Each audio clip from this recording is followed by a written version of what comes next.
Dirigir com sono é tão perigoso quanto dirigir alcoolizado e muita gente nem percebe que está em risco. De acordo com a Associação Brasileira de Medicina do Tráfego, a Abramet, mais de 40% dos acidentes em rodovias federais estão relacionados à sonolência ao volante.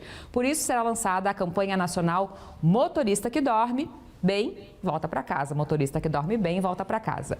Nossa equipe preparou uma reportagem para você entender melhor esse assunto. Por muito tempo, o Eliseu pensou que o cansaço vinha apenas da correria diária. Mas como minha rotina sempre foi muito chata, assim, vamos dizer, sempre foi aquela reclamação. Tô cansado de tanto trabalhar. Na hora de dirigir, o cansaço também era sentido. Sempre minhas viagens eram, dirige 2 horas, para tomar um café, fechar o olho um pouquinho. Foi um tempo em que ele acreditava estar dormindo bem, quando na verdade não estava dormindo como deveria. Quem percebeu o problema foi a companheira dele. Primeiro foi no meu relacionamento, né? Que minha mulher não estava muito contente com eu dormir do meu lado. Preocupado, buscou ajuda, passou por exame de polissonografia e foi aí que veio o diagnóstico. Eliseu apresentava episódios de apneia obstrutiva do sono, uma condição que faz com que a respiração pare por segundos durante a noite, prejudicando a oxigenação do cérebro e a qualidade do sono. Para minimizar o problema, Eliseu iniciou o tratamento com o uso de CPAP. A partir do momento que eu comecei a usar, você acorda muito mais disposto, né? Acorda disposto e a coisa rende mais, o dia rende mais. Conforme a Associação Brasileira do Sono, a apneia obstrutiva do sono é um distúrbio que atinge cerca de 33% dos brasileiros adultos. É mais comum em homens após 40 anos, com ganho de peso, com alguma doença cardiovascular, hipertensão, sonolentos, que roncam, um ronco testemunhado e que tem pausa respiratória. São os principais fatores de risco. O diagnóstico pode ser feito através de exame complexo, chamado polissonografia, ou com um dispositivo mais simples. Esse é um dispositivo que é um exame do sono feito para quem tem alto risco. O motorista ou quem tem ronco e apneia vai dormir com este aparelho ligado em um celular e vai mostrar o número de vezes que esta pessoa para de respirar à noite. Na verdade, o número de vezes que falta oxigênio, que nós temos uma queda do oxigênio. E baseado nisso, a gente faz o diagnóstico e já começa o tratamento. E opções para o tratamento não faltam. Existem muitos tratamentos. O CPAP é um tratamento, além disso, cirurgia, fonoterapia. Dados da Associação Brasileira de Medicina do Tráfego mostram que mais de 40% dos acidentes em rodovias federais têm relação com a sonolência. Quando a gente está com sono e dirige, a gente perde a capacidade de decidir. A gente toma péssimas decisões. A gente anda mais rápido, a gente ultrapassa quando não pode. Eu não estou falando só de quem dorme dirigindo, mas sim da nossa capacidade de decisão. Os nossos reflexos ficam muito diminuídos. É como se a gente estivesse bêbado dirigindo. Só em 2022 foram 961 mortes e mais de 7.500 feridos por esse motivo, o que representa um aumento de 25% em relação ao ano anterior. Isso mostra que dormir bem pode ser a diferença entre chegar ao destino ou não. Por isso, a campanha nacional Volta Segura faz um apelo.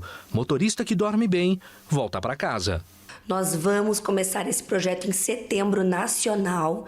Deve conversar com o médico que atende no posto de saúde, com o colega cardiologista, otorrino, psiquiatra, neuro que tu frequenta, com o teu dentista.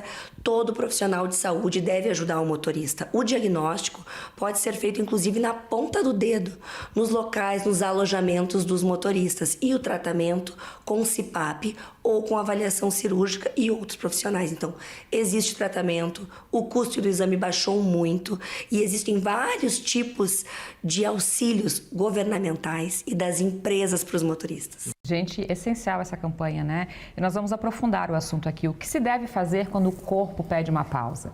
Dormir bem é mais do que descansar, é recarregar o cérebro, fortalecer o sistema imunológico e até equilibrar emoções. Se engana quem pensa que o sono só influencia na disposição do dia seguinte.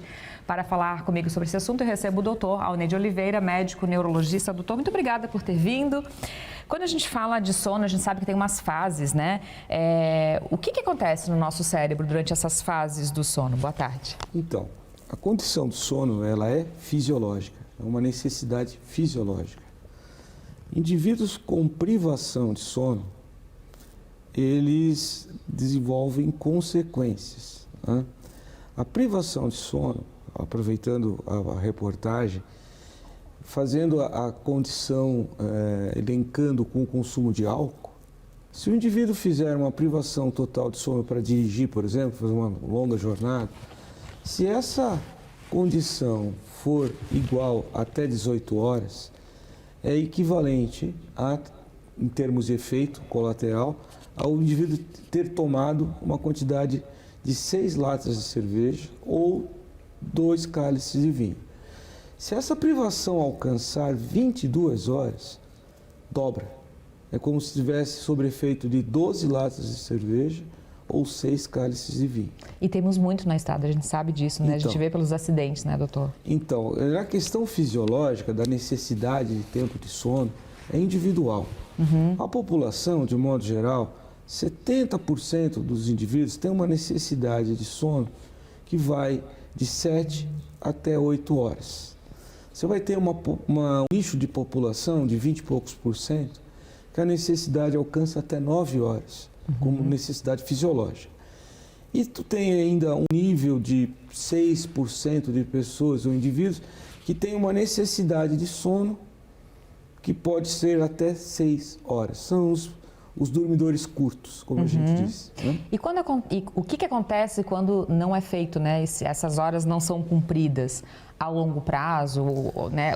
Quais são as consequências e quando elas acontecem? Os efeitos do sono não restaurador, vamos lá, dos dois lados, aquele indivíduo que às vezes dorme a noite inteira, mas acha que o sono dele é restaurador, mas acorda cansado. Geralmente ele vai ter dificuldade de concentração, atenção e memória. Ele vai ter sonolência ou aumento da irritabilidade porque dormiu mal, entende? Então, todos nós em algum momento temos algum episódio de privação de sono, a gente sabe que de fato a gente fica lento, né? Uma dificuldade maior de habilidade motor, os reflexos diminuem, né? E aí essa parte não tem a ver com quantidade, tem a ver com qualidade de sono. A questão é como que você... Não é o tempo que você dorme, é como que você acorda de manhã. Entende? E o tempo? Isso a gente pode recuperar, né? Tem gente que dorme mal, que dorme pouco a semana inteira, né? Vamos lá, dorme 4 horas por noite.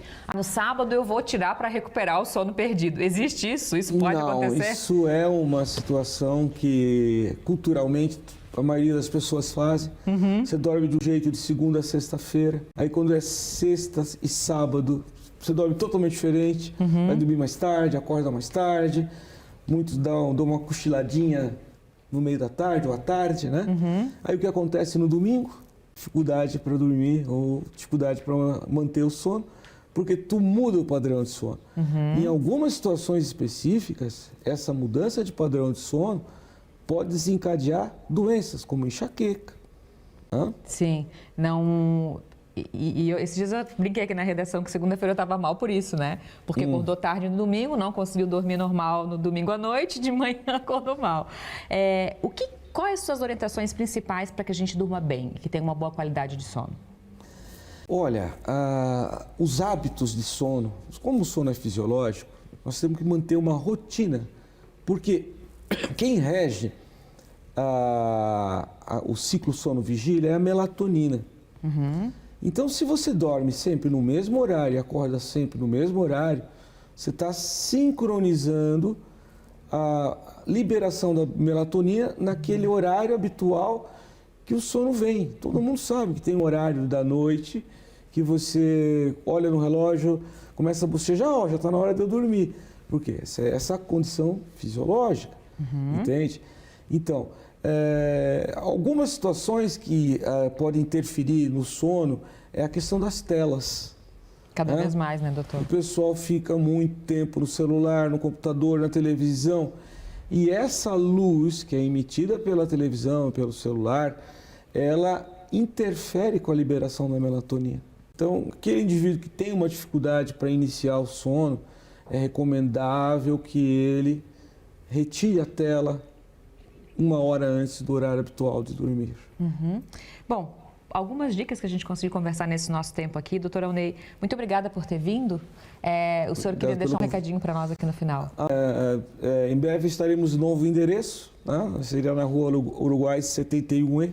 Tá Okay? certo. Seja sucesso, né, no novo endereço. Muito obrigado. E volte sempre. Muito obrigada, doutor. Okay.